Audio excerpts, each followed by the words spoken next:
Les Guignols 235, un membre des syndicats, s'est jeté dans la gueule du loup aujourd'hui. C'est très compliqué.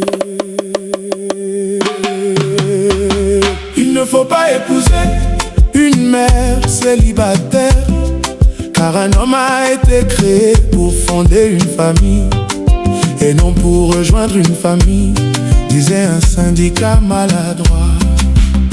Il ne faut pas épouser une mère célibataire, car un homme a été créé pour fonder une famille et non pour rejoindre une famille, disait un syndicat maladroit. Frère, c'est quel genre d'herbe tu fumes?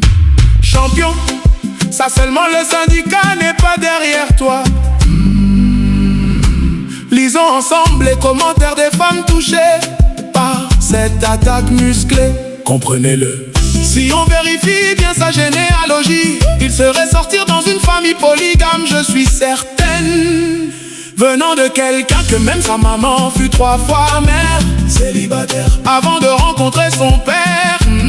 C'est vraiment pitoyable. Depuis quand un chauve a quelque chose dans la tête?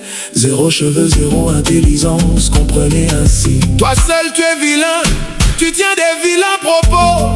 En plus tu as un visage triste, on dirait maison de retraite. Tu fais pitié.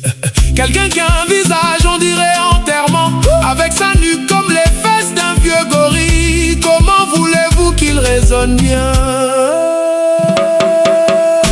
Il ne faut pas épouser une mère célibataire, car un homme a été créé pour fonder une famille et non pour rejoindre une famille, disait un syndicat maladroit. Il ne faut pas épouser une mère célibataire, car un homme a été créé pour fonder une famille et non pour rejoindre une famille, disait un syndicat maladroit. Propos de quelqu'un qui souffre de stérilité.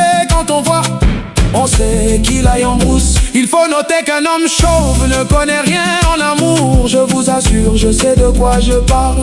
Lui là, si une mère célibataire le récupère net, sa manière de louer et adorer Dieu va changer. Wallahi billahi, il va même parler en langue dans sa prière. Dieu sait pourquoi il ne lui a pas donné des cheveux, mais des larges oreilles. Un conseil, frère. Si un homme peut épouser une veuve avec des enfants et être admiré, pourquoi une mère célibataire serait-elle indigne d'être aimée? Les circonstances de la vie ne définissent pas la valeur d'une personne.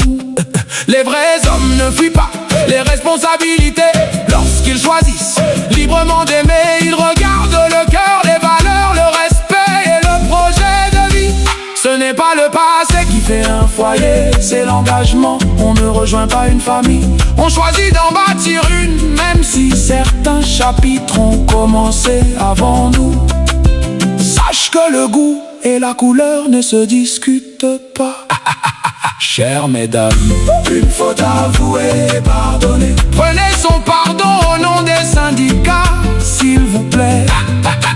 Car l'erreur est humaine, mais le pardon est divin. Merci pour votre attention. Le son est disponible sur les plateformes de streaming.